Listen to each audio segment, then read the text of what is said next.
పెద్దపల్లి జిల్లా Manthani municipal chairman పై అవిశ్వాస తీర్మానంపై సంతకాలు చేసి పత్రాన్ని జిల్లా అడిషనల్ కలెక్టర్కు సమర్పించారు. 15 రోజుల గడువు అనంతరం మంతని మున్సిపల్ కార్యాలయ ఆవరణంలో ఎన్నికల రిటర్నింగ్ అధికారి మంతని ఆర్డీఓ హనుమాన్ నాయక్ పర్యవేక్షణలో మున్సిపల్ అవిశ్వాస ప్రక్రియ జరిగింది. నేడు పెద్దపల్లి జిల్లా జెడ్పీ చైర్మన్ పుట్టా మధు సతీమణి మంతని మున్సిపల్ చైర్పర్సన్ పుట్టా శైలజపై అవిశ్వాసం పెట్టి నెగ్గారు.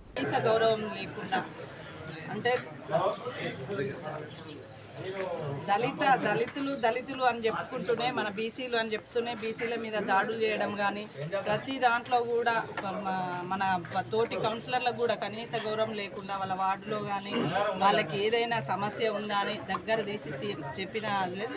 ఇప్పుడు వాళ్ళు స్వచ్ఛందంగా మన పార్టీలో జాయిన్ కావడం జరిగింది. వాళ్ళకి మేము స్వాగతం పలుకుతున్నాము. మళ్ళీ పనులు ఏవైనా కానీ మన శ్రీధర్ బాబు గారి దగ్గర అయితేనే న్యాయం జరుగుతుంది, అక్కడైతేనే పనులు జరుగుతాయి అని చెప్పేసి వాళ్ళందరూ స్వచ్ఛందంగా మన పార్టీలో జాయిన్ కావడం జరిగింది.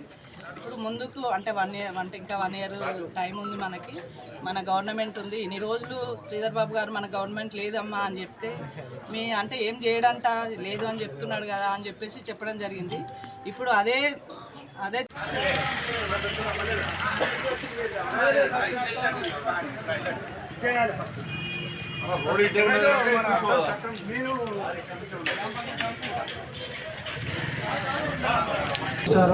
ఈరోజు Manthani municipality chairman vice chairman సంబంధించి అవిశ్వాస తీర్మానంకు ప్రత్యేక గ్రామ సభను ఏర్పాటు చేయడం జరిగింది.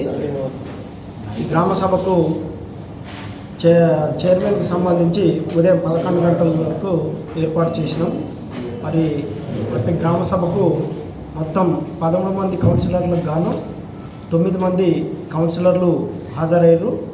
మనకు కోరం 9 మంది సభ్యుల కోరం 2/3 అవసరం ఉంది. కోరానికి సరిపడా సభ్యులు హాజరయ్యారు. కాబట్టి ఈ సమావేశాన్ని మంతని మున్సిపాలిటీ చైర్మన్పై అవిశ్వాస తీర్మానాన్ని నిర్వహించడం జరిగింది.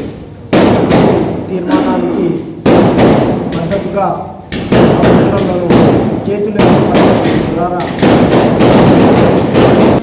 అవిశ్వాస తీర్మానానికి హాజరైన కౌన్సిలర్లకు మరి చేతులెత్తి సమ్మతి తెలియజేయవలసిందిగా కోరడం జరిగింది. అందుకు గాను హాజరైన 9 మంది కౌన్సిలర్లలో 9 మంది కూడా అవిశ్వాస తీర్మానానికి మద్దతుగా చేతులెత్తి తమ సమ్మతిని తెలియజేసి సంతకములు చేయడం జరిగింది.